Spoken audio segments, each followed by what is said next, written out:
Hey, welcome to the Stronger Marriage Podcast with Trey and Lee. Hello, everybody. It's been a minute since we've been on here, but We're glad to be back. It has. We've been very busy. We've had stuff going on. We were in Arkansas last week at the Harding University speaking to students and a bunch of other folks. It was a lot of fun. It was a good time, We were honored to get an invite to Harding University and their lectureship week and spend time talking to couples about having stronger marriages. And we talked to a bunch of students about healthy relationships Yes. and what to look for in a spouse and in what a to future expect. spouse. Yeah. Yes. Yeah, that was fun. And what really made me feel good was that it was packed rooms for those. Kids were interested in those things. Yes. And so I thought that was fantastic. And so thank you, Harding University, for the invite. We're headed to Artesia, New Mexico next month. Next week. Next weekend, yes. Next weekend. We'll be there. Yes. Artesia, New Mexico, yes. So come hang out with us in New Mexico. It's not too far to drive if you live within 2-3 hours. So come on. There's some, it's not too far from some places in Texas. And That's right. so come on and join us. That's it. And then we kind of have some big news. We've actually put this on our personal Facebook pages, but we haven't talked about it on our social media or on our podcast. But we are moving. We have been in Childress, Texas for 21 years, and great place to raise a family.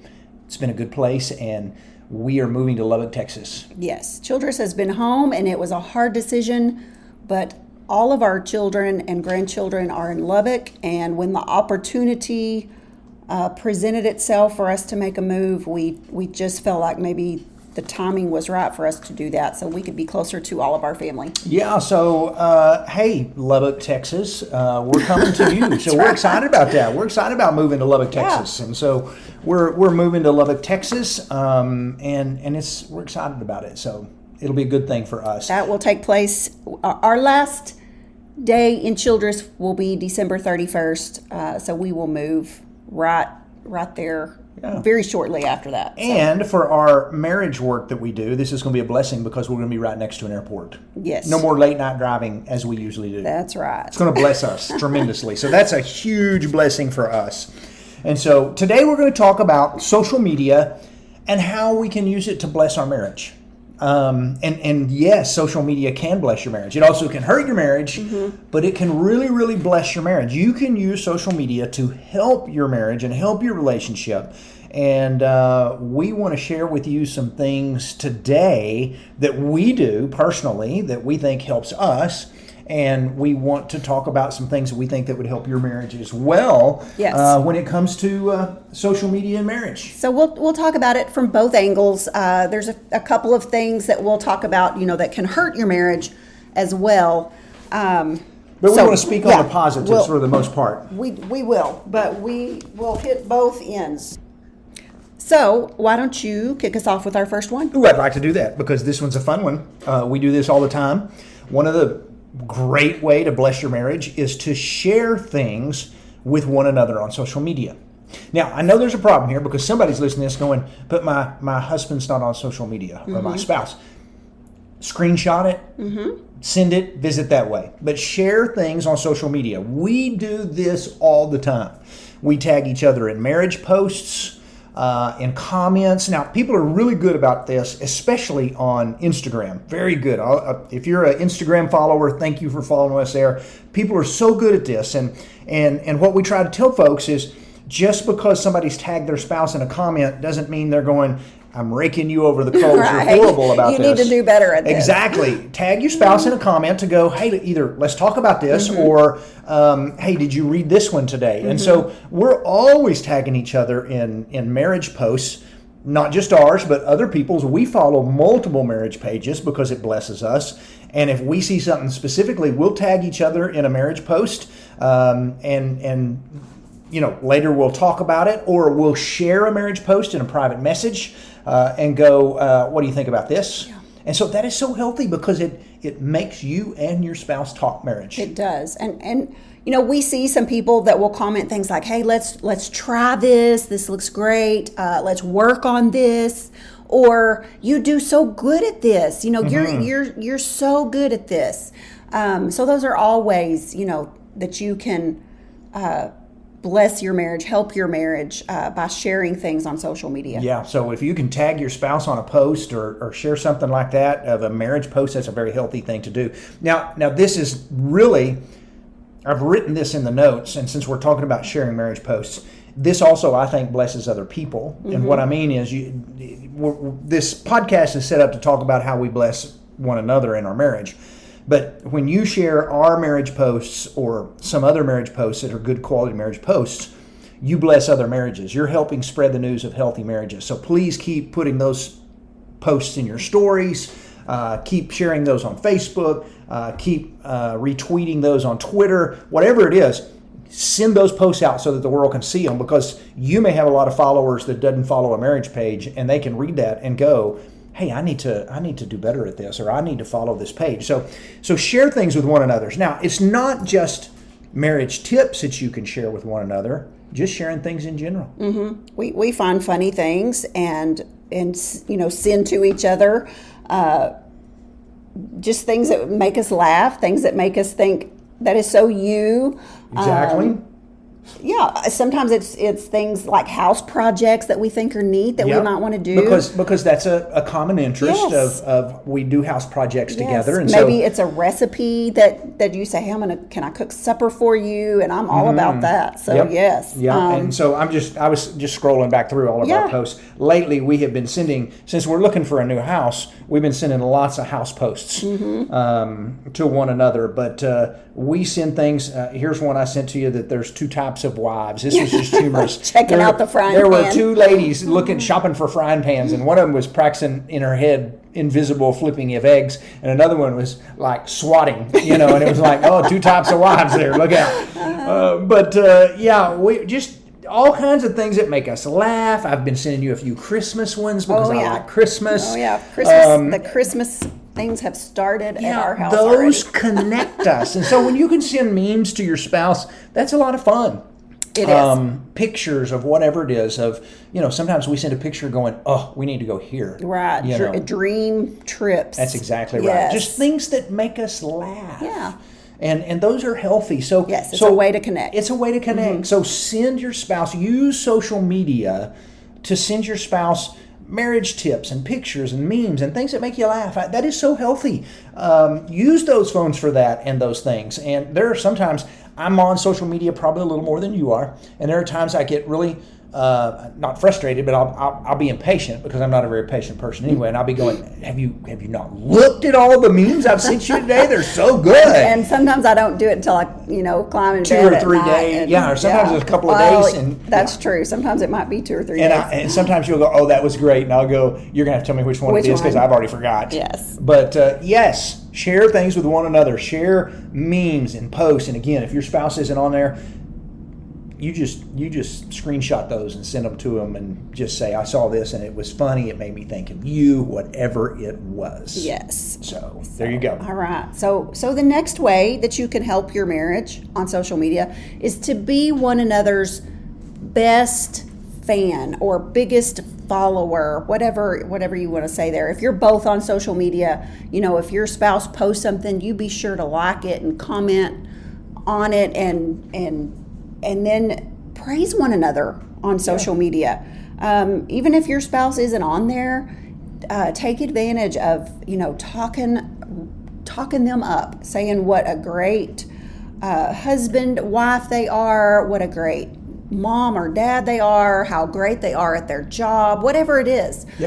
Find an opportunity to praise your spouse, and that's just so great when you can throw that out there to the public. Yeah, and I like it. Sometimes on comments, people will go, you are so good at this in our marriage post. But you can just actually make a post sometime that just goes, we have a friend named Holly McAdams, her husband Wes, and she is so good at this. About once a month, she posts a picture of him doing whatever it is he's doing, and just goes, he's the best. He is the best. She's, I have no doubt if there was a Wes McAdams jersey out there that she could buy, she would wear it, and she'd be proud of it because she loves her man, and there's no doubt, and I love that. Be one another's biggest fans on social media. Brag about one another. Post pictures of one another. Yes.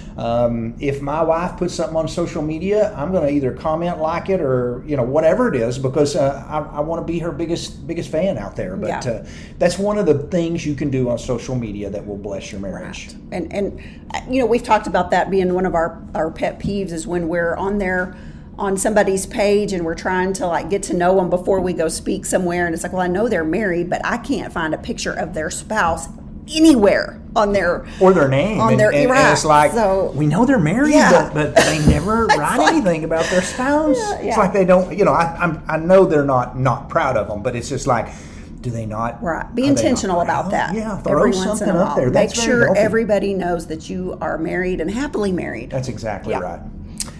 So what's the next one? Okay, number 3, be cautious about critical comparisons. This is a little negative, but that's all right. But what that means is social media is a platform of showing everybody your best sides. You see everybody's best pictures, all the exciting things they do in their life, and it's really easy sometimes to look out and go, that couple is so awesome, or that person is so good, and we only see their good side. That's right. And we never see their bad side. And it's easy sometimes to compare and go, well, my life's not like theirs, or my marriage is not like theirs, or I don't go on vacations like they do. We only use our best pictures. But it's true. I mean, nobody's going around posting about, well, my spouse and I argued about the bill that came in the mail today. Those are not things that we really want to air in public. But you just have to realize that everybody has struggles in their marriage, and nobody has a perfect marriage. It's not all, roses and whatever that you see on social media, because we're just not apt to post anything negative. Bad pictures and stuff. Yeah. And we have a rule in our marriage, and generally it goes both ways, but especially for you. If I've taken a picture of you, you have to approve it before I can put it on social media. Because we want to make sure we look our nicest. And I'm the same way. I don't want a picture of me with bedhead on Christmas morning, going up all over the internet. So, so don't compare yourself to everybody else's marriages out there. Okay, the next one, don't always be online. Don't always spend your time. That blesses your marriage by not always being on social media. That's right. One of the best things you can do, and we have ours that way. Well, I have mine that way. I'm guessing you do. I have all the notifications turned off on my social media, meaning you can comment on a post on Facebook and I won't see it until I look at it. Right. You can comment on, the only thing I have notifications turned on for is Snapchat, and that's because my granddaughter and grandson send me pictures and I want to see them. Our daughter-in-law is really good to send us pictures of our grandchildren, and so we turn on notifications and say, I want to see my stinking grandkids. Yes. And so yes, that one I have turned on, none others. And so don't always be on long. And if you turn those notifications on, what you find yourself doing is, so-and-so commented on your post and you're like, well, I really want to know what they said. And so just have certain times a day that you stop and check your stuff without having to always be online. Right. And then there's some no-nos in a sense of when you're with your spouse and you hadn't seen them all day, the last place you need to be is online. Yeah, keep it to a minimum. Be cautious of how much time you're on there. If you just can't control the scroll like we talked about a while back, then maybe you just need to get off of there for a while. Or literally set a timer on your phone and say, you know what, I'm going to set a timer for 5 minutes, 10 minutes, whatever it is, because that's what I think. I just think I'm going to get on here real quick and check notifications. Well, the next thing I know, I'm just scrolling. You go down a rabbit hole. And it's like, how long have I been sitting here doing this? You just lose all sense of time and everything else. So set a timer. And when the timer goes off, put the phone down, because we've got to remember that the people that are actually in the room with us are more important than the people on the phone. That's true. I'm going to set my timer right now for 3 hours. No, just kidding.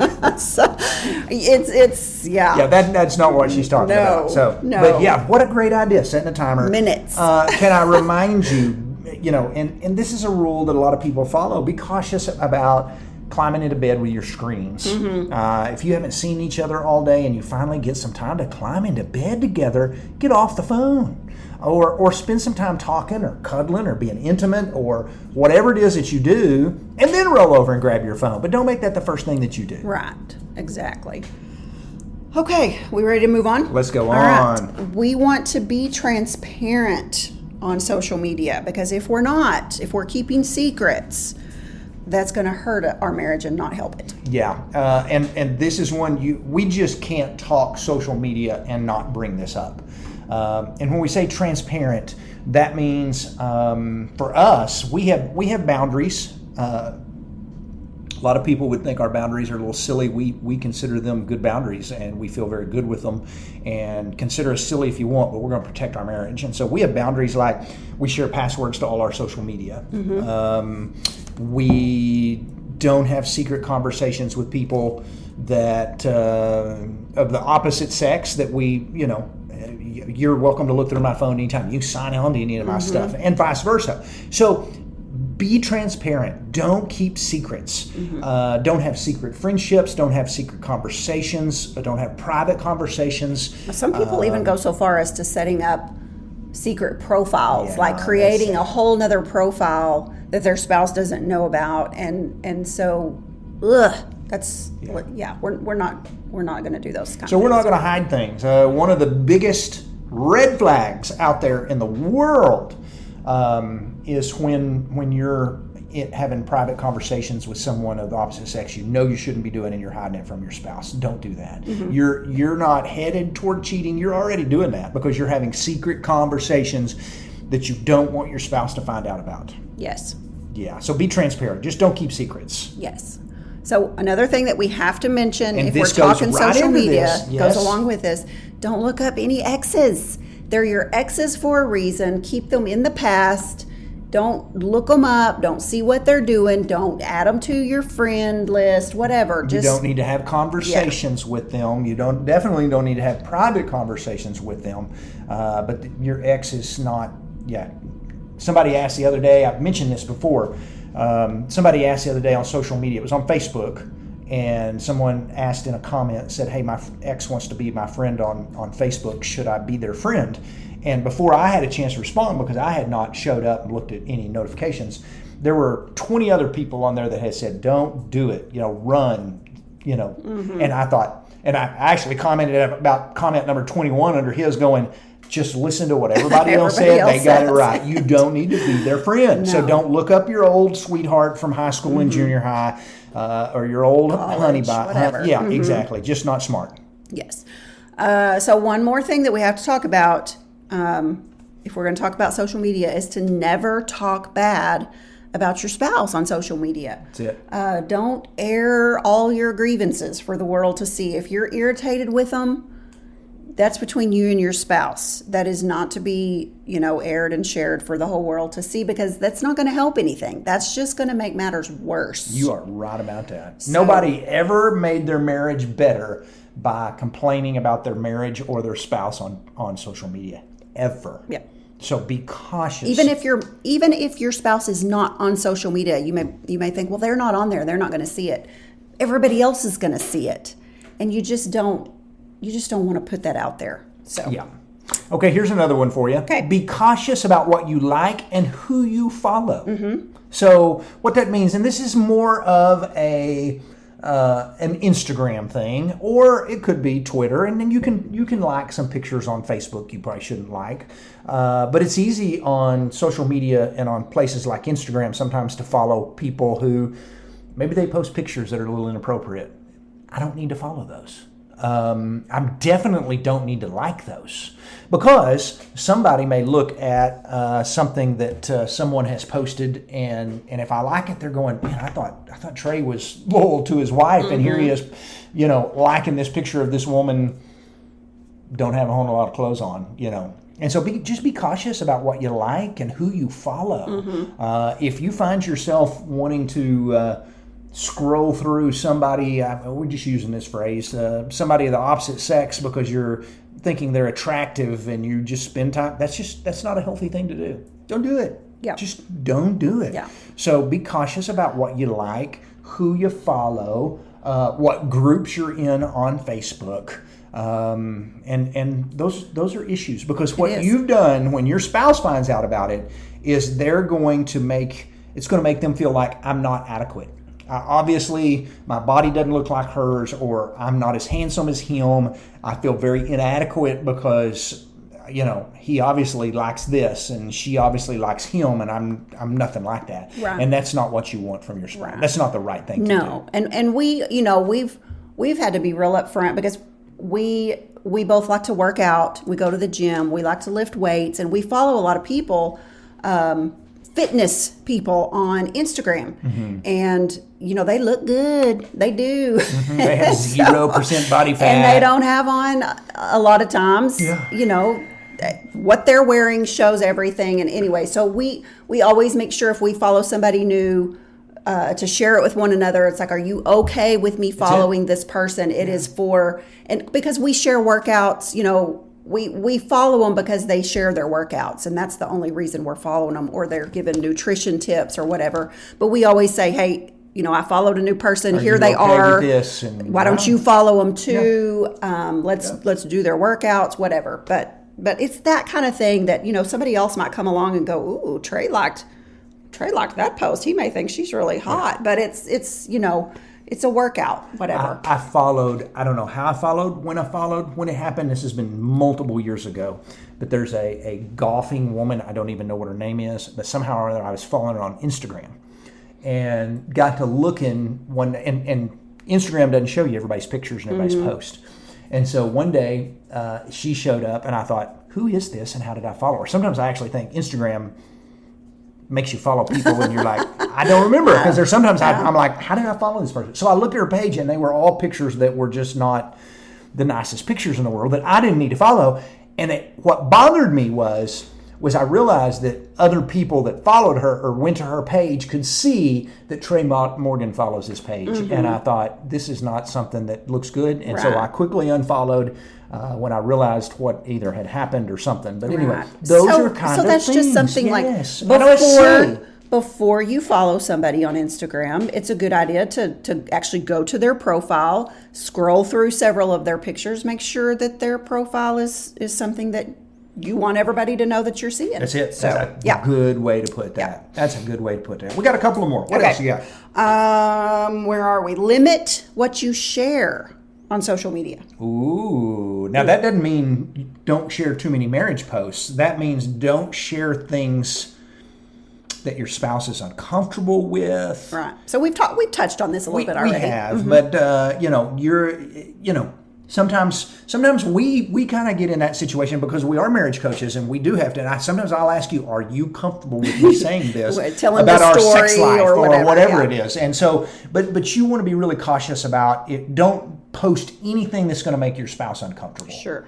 And absolutely. So limit what you share on social media if it's something that is going to make your spouse uncomfortable. Talk about the last one. This is one of my favorite. Okay, so the last one is take advantage of special occasions. Ooh, special occasions such as? So Valentine's Day, birthdays, anniversaries, and we get some pushback from this, from people that go, we don't do Valentine's Day, we don't do all, Why not? Why not take the opportunity? I mean, if everybody else is proclaiming their love to somebody, take that opportunity to do the same. One of the things I love about Valentine's Day is that it seems like every year everybody posts a picture, this is my Valentine, or this is my man, or this is my woman. I wish we would do that every month. Yes. Because my timeline blows up with I love this man, or this is my woman, or whatever it is. Whether it's Valentine's Day, birthday of your spouse, anniversary of your spouse, you tell the world, I love this person and I'm proud of them. And so take advantage of those special occasions to let the world know I am blessed to be married who I'm married to. Yeah. Perfect way to just proclaim your love out there to the world on those special days. So we want to use social media to help, not hurt our marriage, because we can definitely use it to hurt our marriage. So these are 8, 9, 10 things through here that we can do to bless our marriage. Some things to be cautious about and some ways that you can very much bless and help your marriage through social media. let's get off here and go share some cat memes or something like that. Okay. But thank you all for joining us. We're glad that you did. Just remember, you can always reach out to us if you need to. Our email is on our webpage, treyandlee.com, Yes. and we hope to catch you at a workshop. Yes. And thank you for always listening. Be patient with us if we miss a week here and there, because this is kind of a busy, crazy time in our life right now. So we're going to do the best we can to be on here every other week like we say we are, but there may be some times that we miss. We may be a little late. Yeah. So there was somebody looking at our house the other night, possibly buying our house, and walked through everything. And the husband said, "You ready for this? Wow, y'all got a lot of packing to do." And I said, "You ain't kidding. We have got a lot of packing to do, and we haven't done any of it. That's why we have 3 months to get all this done." 20 plus years in one place, you accumulate a lot I of just thought stuff. that was funny. Wow, y'all have got a lot of packing to do. So Yeah. that's exactly. It'd be a good time for us to get rid of a bunch of stuff too. We have been cleaning out and getting rid of, and so it will be a good time for us to do that for sure. That's it. Y'all have a blessed day. Thanks for Thanks, joining guys. us, and we'll see y'all in a couple of weeks. Bye bye.